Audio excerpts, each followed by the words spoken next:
Everyone, it's Hello. Linda and Michelle. Friday night. Friday movie night. Yeah. We just saw a movie that, like, I don't know. I'm gonna say it. I'm just not sure. It's Americana or Americana, and it was a very unusual movie. It was. It kind of started with the end, kind of. Well, I tried to figure it out. I know. So then you had to figure out what was actually happening because they broke it up into parts. You know, you had different parts, but all the parts were connected to some degree. But they didn't always fit together like a puzzle. You kind of had to put it together. By the time I think we got to part 3, we knew, I did anyway, knew what was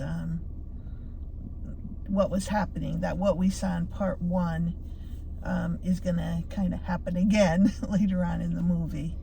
But I don't know what we could say about it. I don't know what I could say about it.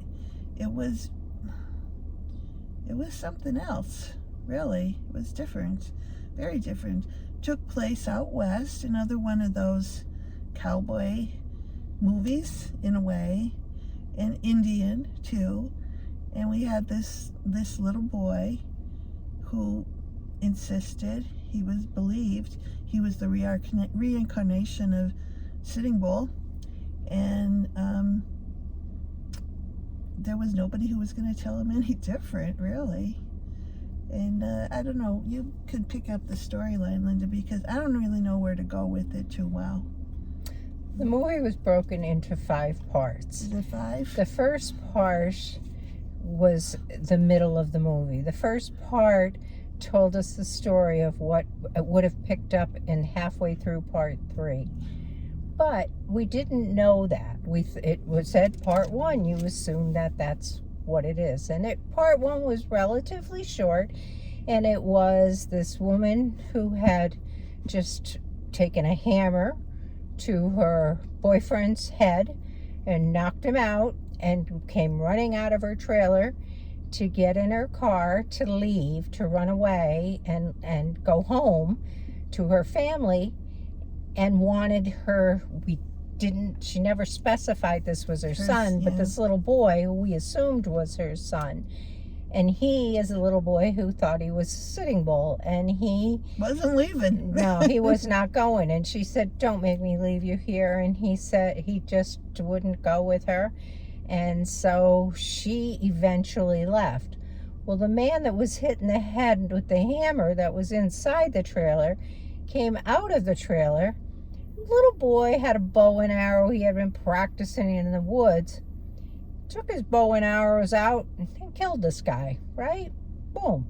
Then we go to part 2. Then we go to part 2, and there's all these adults in this part 2, and it's like, well, maybe this is the little boy grown up. That was kind of the confusing part. We couldn't really identify what had happened because he said, the second part was labeled Lefty and Penny Joe. And so we thought somehow that little boy had grown up. Wrong. It wasn't him. Well, there were several, besides Lefty, there was other people that showed up in a restaurant, in a diner kind of situation, and maybe it's him, kind of thing. Then we get to, and this is kind of weird because it doesn't have any preamble to it. We're just kind of in this diner, and here's Lefty trying to practice a proposal to the waitress. Not that he's proposing to the waitress, but he's practicing his proposal of marriage with the waitress so that he can ask someone to marry him. Lefty's a little out of it. His affect is kind of blank, he doesn't have. Well, he did say he was injured in Iran or somewhere. Iran, he had a head injury. Yeah, and you could definitely tell that. He was such a nice guy. But he was very sweet, yes. And he was. So he proposed to this girl. He had gone on, she said 3 dates. He said 4. She was like, "No, I'm out of here." And she left. But in the diner was the mother of this little boy without any explanation, kind of trying to hide out under a hoodie, while this other man was sitting in one of the booths. Yeah, and when the man in the booth left, the waitress said to him, "You can go out the back door now." And so it didn't connect. There was no connection to what was happening. It took a while. Then we went into part 3.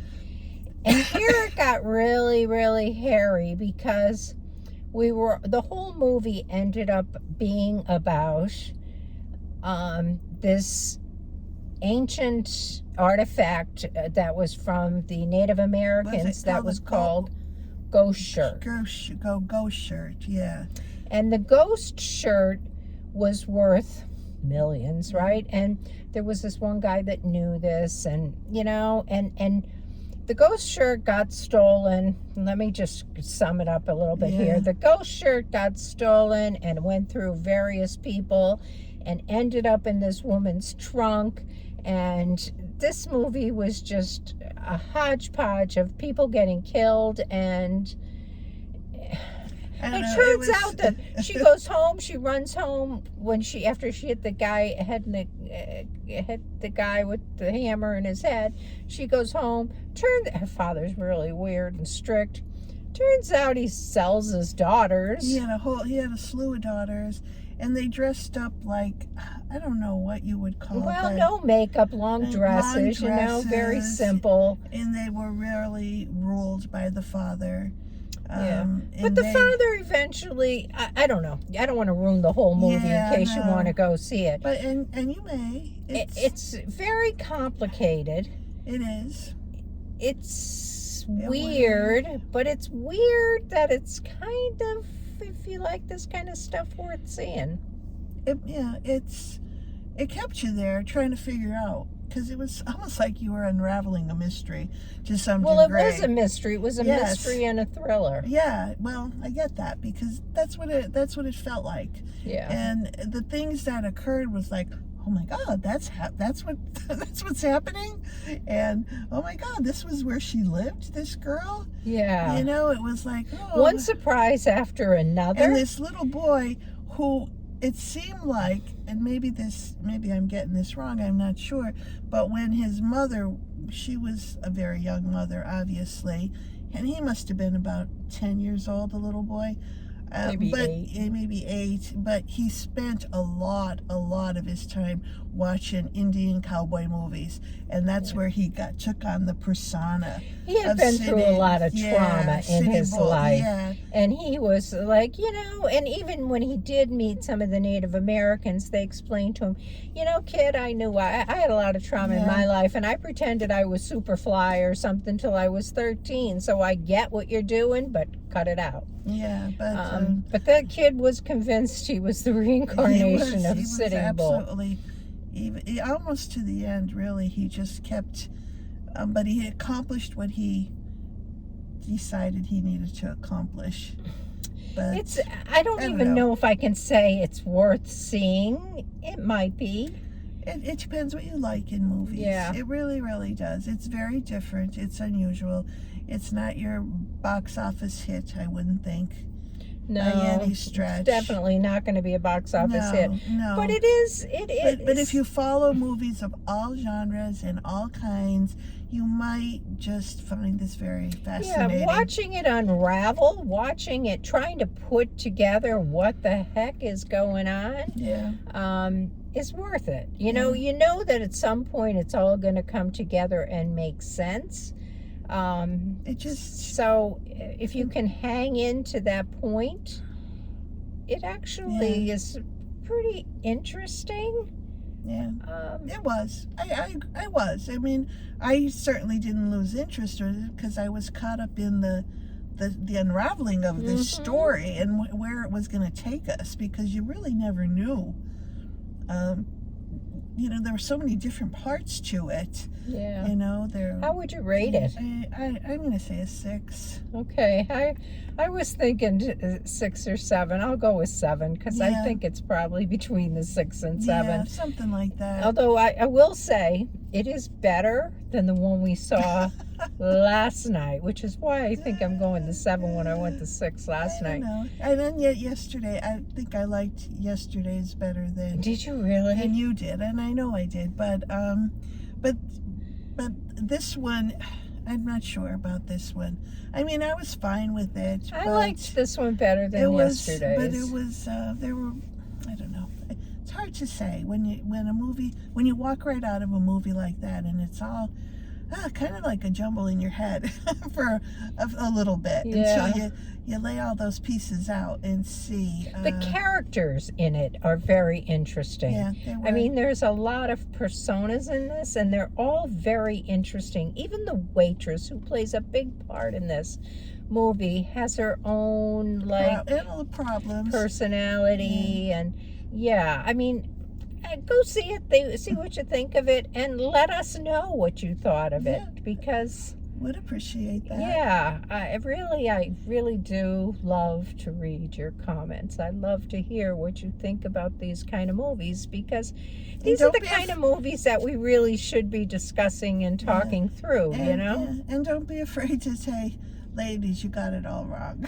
That's okay too, because sometimes if your opinion's different than ours, let us know. They tell us that if they are. Let us know. But anyhow, see what you think. Let us know. There's not a lot. I mean, there is a ton of good movies but we've seen most of them at this point. So we're kind of dwindling down to the bottom. And so if you're there too and you're looking for something different, check it out. All right. Well, tomorrow we'll be back with something a little bit simpler and probably, I don't know, maybe stupider, but well, tune in tomorrow to find out what movie we go see. Yeah. All right, we'll see you next time. Catch you soon. Bye-bye.